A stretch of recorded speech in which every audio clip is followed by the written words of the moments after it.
క్రీస్తునందున్న ప్రియులకు ప్రేమతో వందనాలు తెలియజేయుచున్నాను. ఈరోజు దేవుడు మనకు చేస్తున్న వాగ్దానం ఏమిటనగా, కీర్తనల గ్రంథము 75వ కీర్తన 6-7 వచనాలు. తూర్పు నుండి అయినను, పడమటి నుండి అయినను, అరణ్యము నుండి అయినను హెచ్చు కలగదు. దేవుడే తీర్పు తీర్చువాడు. ఆయన ఒకరిని తగ్గించును, ఒకరిని హెచ్చించును. దేవునికి మహిమ కలుగునుగాక. నా ప్రియమైన సహోదరి సహోదరులారా, ఈ లోకంలో జీవిస్తున్న మనం అందరము కూడా గొప్పగా బ్రతకాలని, హెచ్చుగా బ్రతకాలని, ఒకరికంటే తక్కువ బ్రతకకుండా, ఒకరి దగ్గరికి వెళ్ళి చేయి చాపి అడిగే స్థితిలో ఉండకుండా ఉన్నతమైన స్థితికి వెళ్ళాలని అందరము కోరుకుంటూ ఉంటాం. అందుకొరకు అన్ని రకాల ప్రయత్నాలు చేస్తూ ఉంటాం, అన్ని రకాలుగా ప్రయాసపడుతూ ఉంటాం.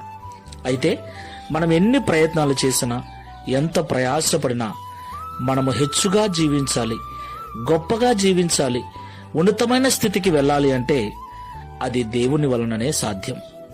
ఆయనే ఒకరిని తగ్గించును, ఆయనే ఒకరిని హెచ్చించును. దేవునికి మహిమ కలుగునుగాక. తూర్పు నుండి అయినను, పడమట నుండి అయినను, అరణ్యము నుండి అయినను, ఏ విధము చేతనైనను మనంతట మనము మన స్వబుద్ధి, మన స్వనీతి ద్వారా, మన స్వశక్తి ద్వారా, మన స్వశ్రమ ద్వారా ఉన్నత స్థితికి వెళ్ళలేమని, మనము ఎంత జ్ఞానవంతులమైనా, ఎంత నీతివంతులమైనా, ఎంత కష్టపడే మనస్తత్వం ఉన్నా దేవుని దయ మీద, కనికరం మీద ఆధారపడవలసిన వారమై ఉన్నామని ఎప్పుడూ మరవకూడదు.